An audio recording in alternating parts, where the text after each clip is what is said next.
मुंबई की कई जगह की सीटें डिक्लेयर की है आपने, और उसके अलावा अब आगे आने वाले वक्त में क्या आप जितने महाराष्ट्र में सीटें आप लड़ा रहे हैं आप खुद ही उसको डिक्लेयर करेंगे यहाँ से? देखिए, एक बात मैं साफ कर दूं कि बंबई की जो सीटें हैं वो मैंने सिर्फ डिक्लेयर किया हूं। मैंने एक महाराष्ट्र के सदर की हैसियत से मैंने डिक्लेयर किया हूं।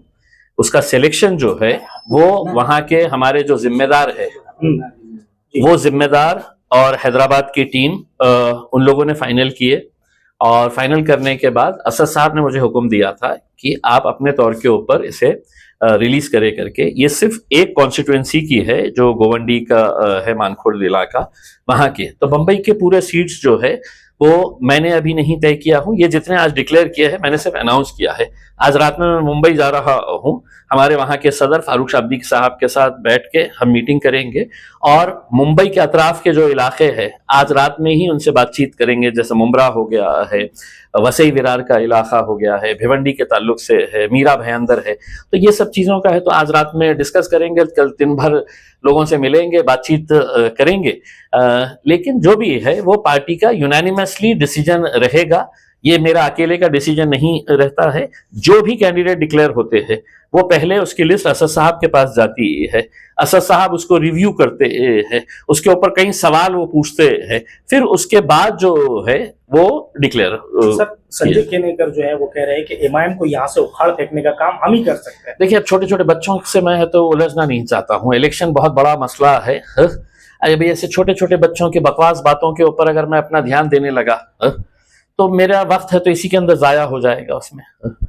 अब आप खुद उखड़ने वाले हैं, कुछ महीनों की आपकी वो रही गई है उसके अंदर, तो अब आप कोशिश कर रहे हैं कि इंस्टीट्यूट ने एक अहवाल वचन किया है 2051 तक 30% मुंबई में आबादी बढ़ेगी, तो इसके ऊपर क्या प्रतिक्रिया है?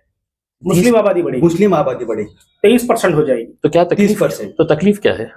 नहीं, वही मुसलमान हिंदुस्तानी मुसलमानों की आबादी बढ़ेगी ना, तो इसमें तकलीफ क्या है? उसमें ऐसा क्या ये हो गया है? रिपोर्ट आया है, तो रिपोर्ट आया है तो उसमें क्या है? उसमें 30% कोई पाकिस्तानी नहीं आ रहा, कोई बांग्लादेशी नहीं आ रहा, कोई अफगानी नहीं आ रहा है करके। अगर मेरे मुल्क में रहने वाले अगर मुसलमान अगर बंबई में जाके बसना चाहते हैं, बंबई में अगर वहां पे उनका पॉपुलेशन बढ़ रहा है, तो इसमें तकलीफ किसको हो रही है, मुझे ये बताइएगा। सर, जैसे आपने डिक्लेयर किया है कि पार्टी के जो पदाधिकारी है बाहर के या महाराष्ट्र के, उनको इलेक्शन लड़ना बहुत जरूरी है। कई जगह आपने जैसे जालना का डिक्लेयर भी कर दिया है। अगर वो लोग इनकार करते हैं, घर पे चले जाएंगे, पार्टी पे रखेंगे, बाहर कर देंगे? घर पे चले जाएंगे।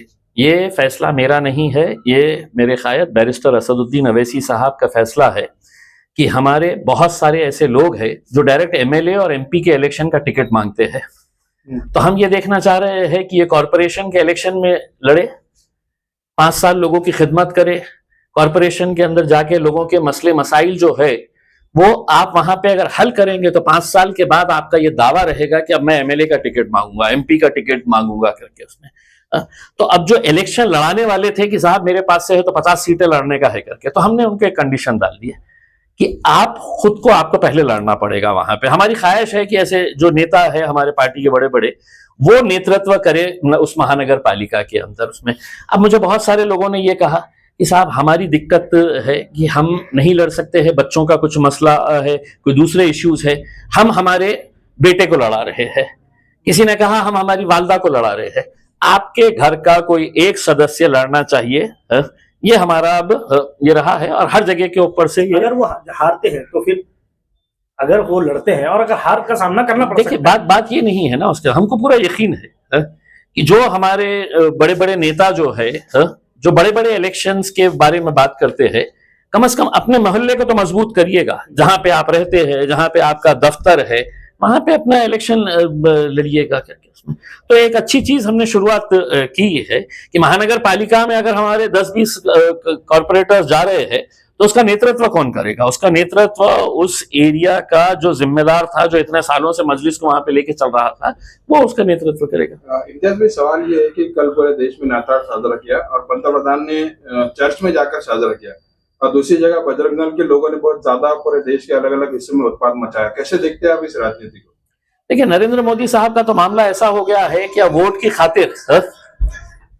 की खातिर अगर रमजान ईद का मौका आया तो हो सकता है वो मस्जिद में भी नजर आ जाएंगे। क्योंकि उन्हें वोटों से मतलब है, उन्हें मतलब ये सब चीजों से कोई ये नहीं है इसमें, ये सब वोटों के भिखारी है ये। इन्हें वोट चाहिए और वोट की खातिर ये एक दिन क्रिसमस खत्म हो गया है, इन्हीं के जितने भी चेले पेले हैं ये पूरे कि ये कन्वर्जन कर रहे हैं, ये धर्मांतर कर रहे हैं करके, उस वक्त यही नरेंद्र मोदी जी की जबान नहीं खुलेगी, वो खामोश बैठे रहेंगे, देखते रहेंगे उसमें। और उनके जितने भी लगवे भगवे हैं, ये बजरंग दल वाले टाइप के जितने भी ये है उसमें, वो उत्पात मचाते रहेंगे।